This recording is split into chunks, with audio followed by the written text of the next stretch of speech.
In this video, we are going to study the phylum, the largest phylum, that is known as chordates.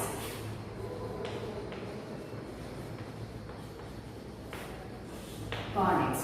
From Porifera to Hemichordata, so those phylums comes under the non-chordates, or they are also called as invertebrates. Okay, but today onwards we are going to study about the characteristic features of chordates.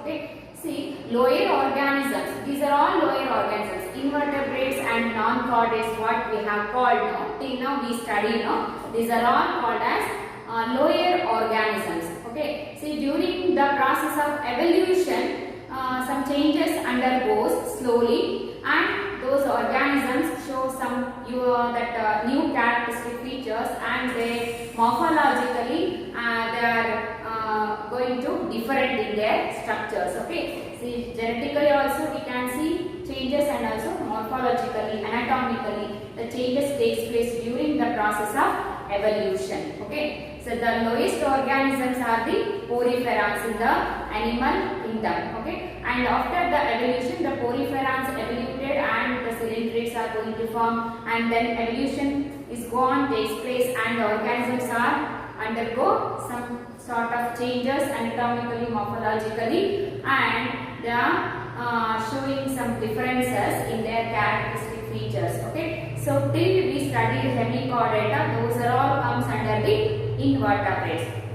Now we are going to study about the one more phylum, that is chordates. Okay, see, chordates can be differentiated by the non-chordates or invertebrates, what we have studied in our previous classes, by important features. Okay, there are four important features.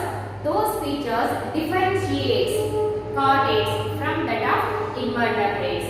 The first one is presence of notochord. Okay, presence of dorsal solid notochord.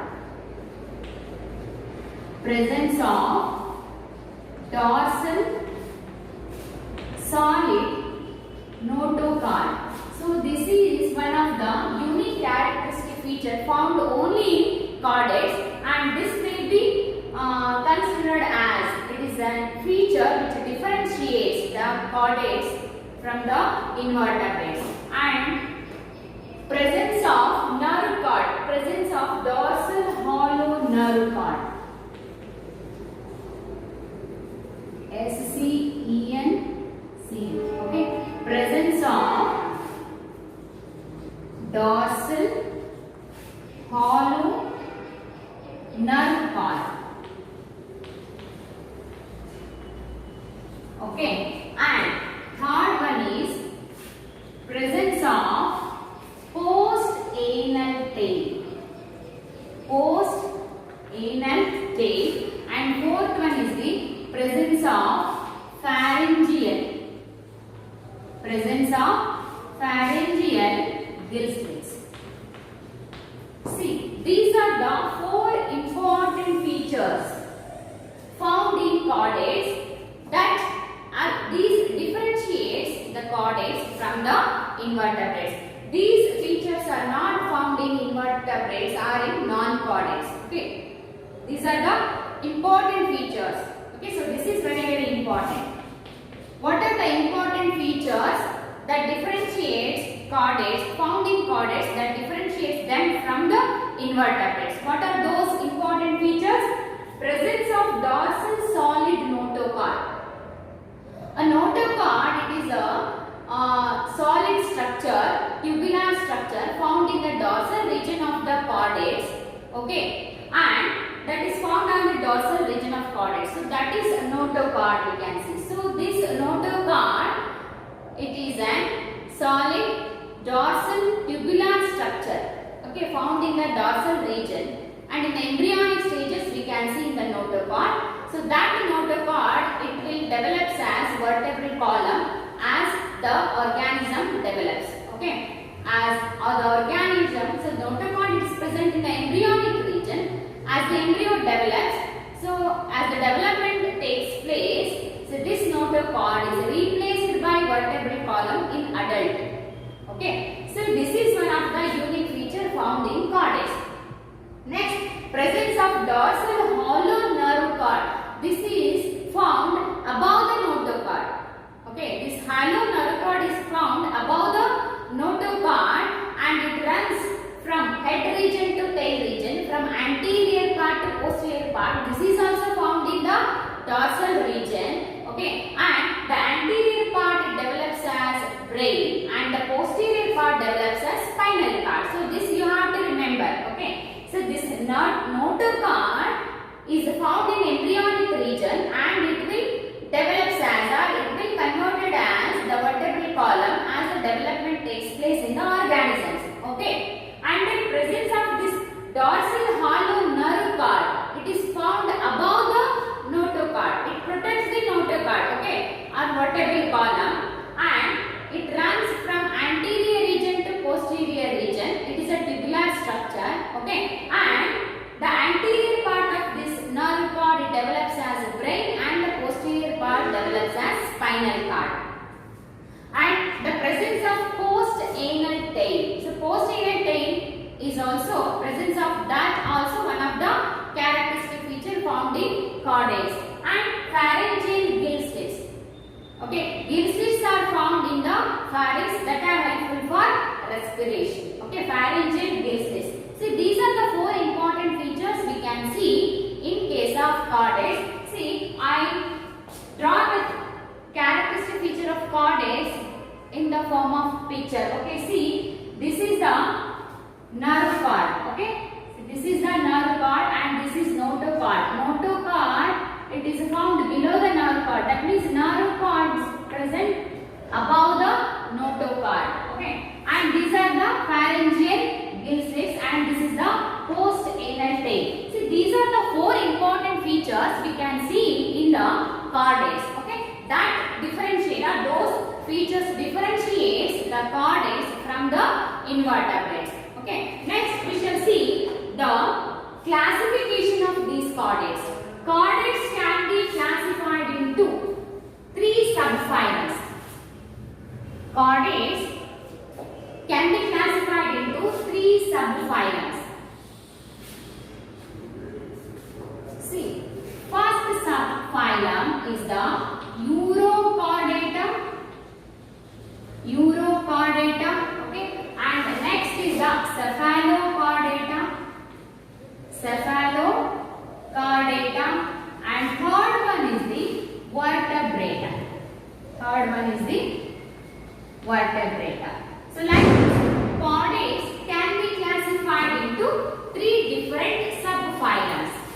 So these are the subphylums of chordates. Subphylum, okay, and this Urochordata it is also called as Tunicata. Tunicata. Okay. These two chordates are called as protochordates. These two are called as protochordates. These two are called as protochordates and also these are also called as Acraniata. Okay, Acraniata.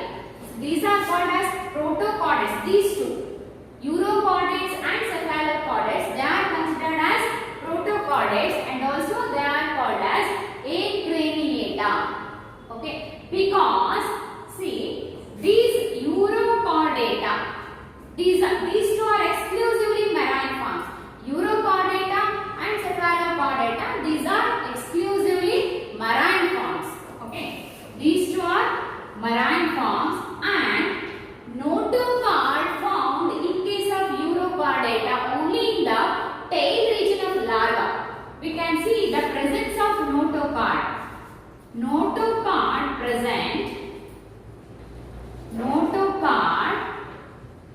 present in the tail region of larva.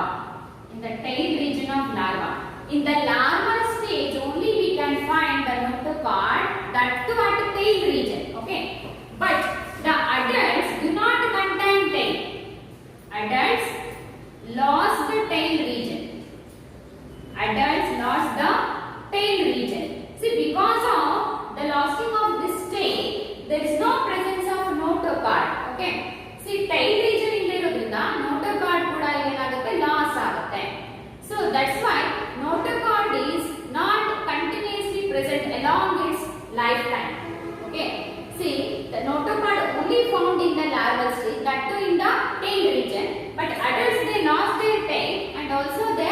notocard.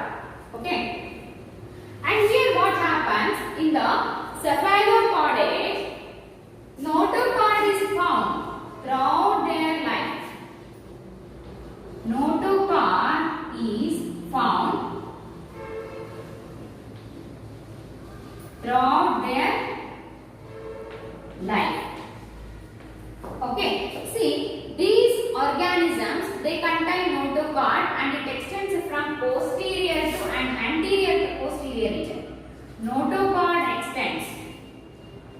Notocard extends from head to tail region. That means from anterior to posterior region. So along its length or along its structure, this notocard is present, head to tail region. Okay, see, from anterior portion to posterior portion, this notocard is going to extend. So that's why the presence of notocard in these organisms throughout their lifetime. Okay, see, that's why these are called as protochordates. Protochordates. And acraniata, why they are considered as acraniata? Because the brain do not protected by the tough membrane that is called as cranium. Cranium is absent. Cranium is absent. Cranium is absent. Here also cranium is absent. So that's why these are considered as. So it is a protective layer formed around our brain. Okay. So this cranium is absent in these cases, in these two organisms, in these two subphylums. So that's why those are called as acraniata. Okay. So this is about some of the characteristic feature of cephalocordata and the urochordata. They are considered as protochordates and they are also considered as acraniata because of the absence of cranium around the brain. Okay, and protochordata because notocard is not found along its lifetime. Okay, it is found only in the larval region. In the adult region, they do not contain the tail and also the notocard. Okay, and here these are also called as protochordates because the notocard found along its lifetime, but it is not replaced by the vertebral column. Okay, so that's why these two are considered as protochordates. Okay, let me take examples of these organisms, of this phylum. Examples.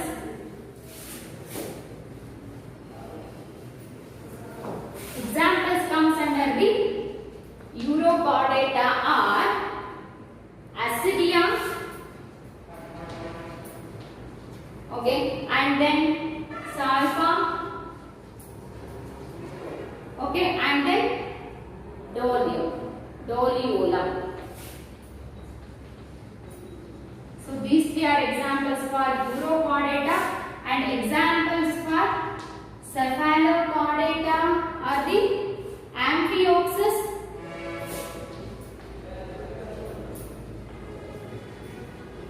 okay, Amphioxus, and it's also called as lancelet, commonly called as lancelet. Okay, and then one more example is the branchiostoma.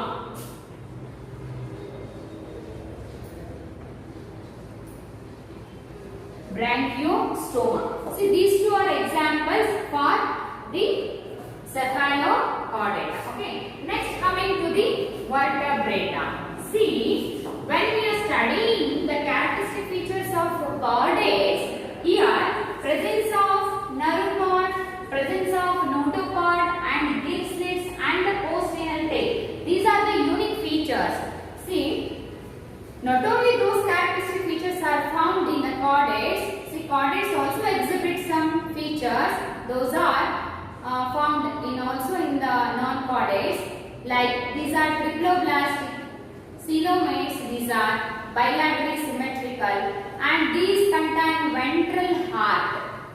Okay, ventral heart is found in these organisms, and closed circulatory system is found. Okay, and some features are also found in the chordates. Okay. Next we shall move on to the vertebrates, another subphylum of the chordata. Vertebrates are called as craniates. Craniates are they are called as craniata. They are called as craniata because the brain is surrounded by a protective layer called as cranium. Okay. See, and notochord here in vertebrates, notochord is replaced by vertebral column. Notochord is replaced by vertebral column. Okay. See, that's why these are called as vertebrates. Here, see, you have to be note this one. Notochord is replaced by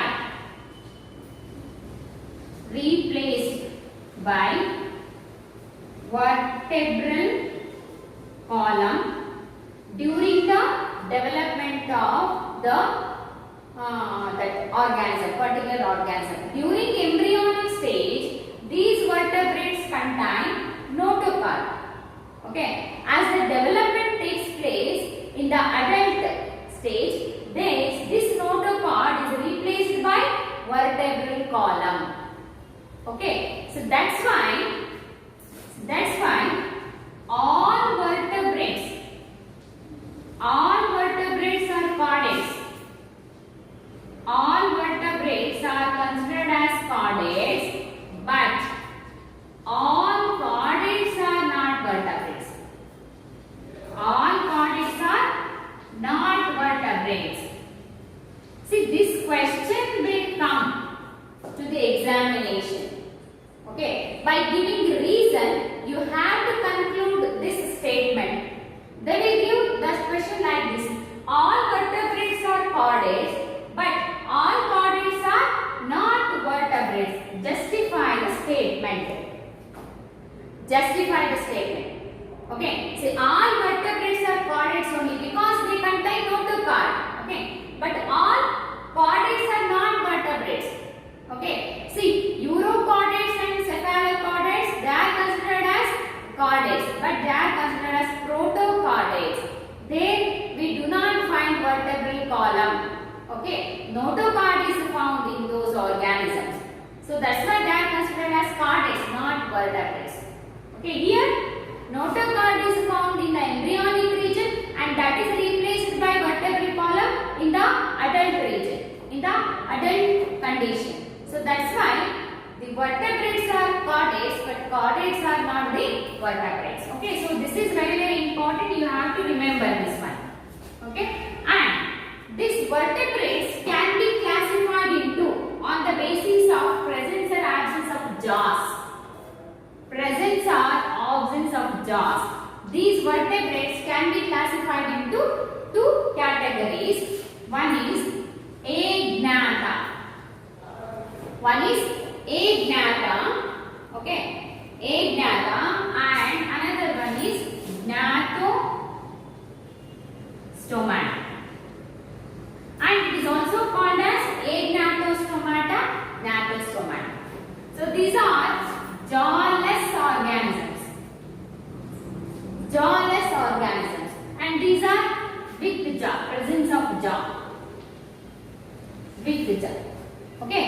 See, based on the presence or absence of jaws, these vertebrates can be classified into two categories: agnatha and gnathostomata. Agnatha are the jawless organisms. Okay. Agnatha or gnathostomata.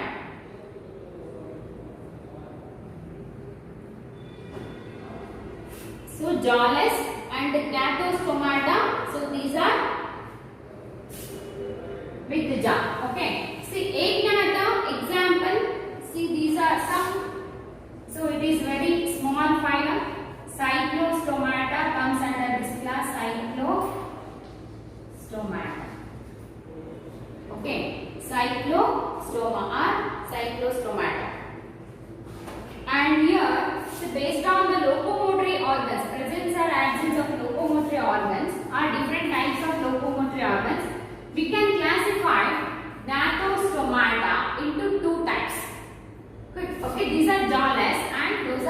with jaw. Okay, and based on locomotory organs, based on locomotory organs or structures, these can be classified into, okay, two types: pieces, okay, and tetrapods.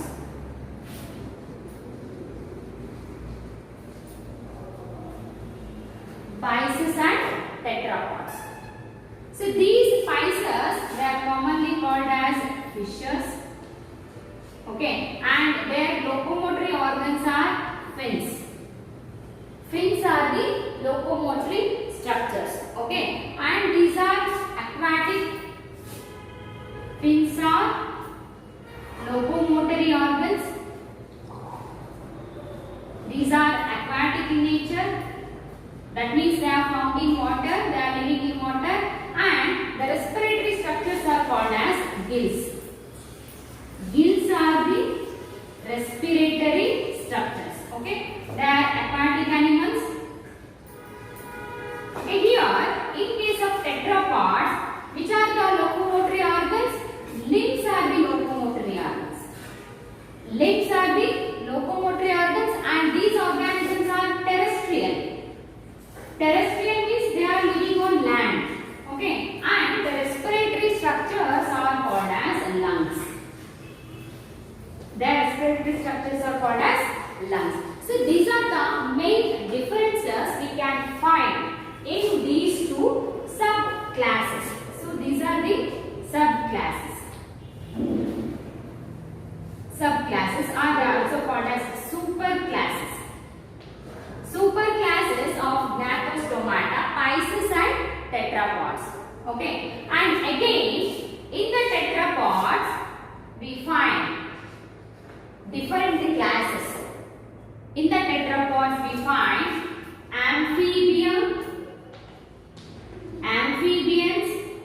okay, reptiles,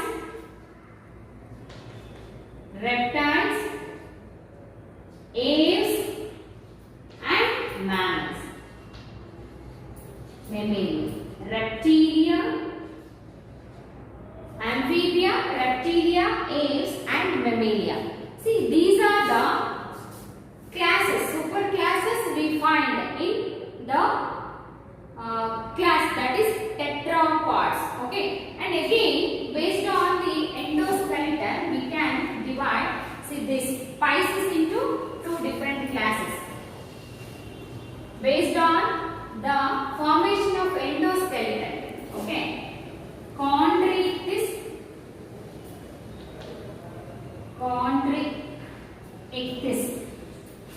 and osteichthyes. Chondrichthyes and osteichthyes.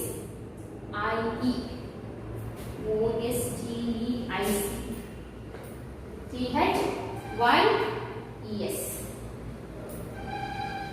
Chondrichthyes and osteichthyes. Endoskeleton is made up of cartilage and endoskeleton is made up of bone. Okay, based on the structure of endoskeleton, these pieces or fishes can be divided into two types: chondrichthyes and osteichthyes. Okay, see, this is overall classification of the phylum Chordata.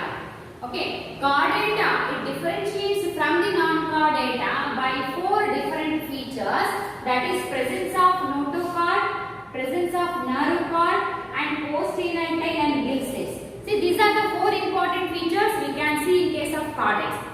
Chordates can be divided into three subphylum: Urochordata, Cephalochordata and Vertebrata. Okay, see, these two are considered as protochordates because here there is no vertebral column, only notochord is found. Okay, that too in case of Urochordata, notochord is found only in the larval stage, up to the larval stage, from the embryonic to the larval stage only. In adults we do not find the notochord. Okay, and here notochord is found along the lifetime, okay, throughout its lifetime in these organisms. Okay, so that's why these are called as protochordates. First chordates these are. Proto means first. Okay, and acraniata, there is no cranium around the brain. Vertebrata. Why it is called as vertebrata? They are different from these two protochordates because notochord develops in the embryonic stage and that is replaced by, that is converted or it is going to modify into vertebral column. It may be made up of bones or the vertebral column may be made up of cartilage. Okay. See, because of the conversion or the development of notochord into or modification of notochord into vertebral column, these organisms are considered as vertebrates. Okay. See, one question is going to be asked to these people like this. That means all chordates, all vertebrates are chordates, but all chordates are not vertebrates because in case of vertebrates, notochord is replaced by vertebral column. But in chordates, see, the notochord is not going to replaced by the vertebral column. So that's why all vertebrates are chordates, but all chordates are not vertebrates. Okay. See, based on the presence or absence of jaw in the mouth, these classified into vertebrates can be classified in two groups: agnata and gnatostomata. They are jawless and they are with jaw. Okay. And agnata has one class that is known as cyclostomata. Few organisms are found in this organism, in this phylum. Okay. See, example, Petromyzon here. Petromyzon is the example for the cyclostomata or agnata. Cyclostomata is the class comes under the agnata. Okay. And gnatostomata again classified into two groups based on their locomotor structures: Pisces and tetrapods. Pisces have fins as their locomotor structure. They are aquatic and gills are the respiratory structures. Here in the tetrapods, tetra means four, pod means limb. Okay, these organisms contain four limbs. That's why these are called as tetrapod. Limbs are the locomotory organs. These are terrestrial, and lungs are the respiratory organs. Lungs, skin, pharynx. So these are the respiratory organs here. Again, tetrapods can be classified into superclasses: amphibia, reptilia, apes and mammalia. See children, such a vast number of organisms we are seeing on this earth. Okay, based on some characteristic features, we classified the organisms into different phyla, into different classes. Okay, see, you have to remember the characteristic feature of these different phyla. Okay, so this is the basic thing we are studying. Okay, see, some classes are also comes under these phyla that we are not going to study in this class.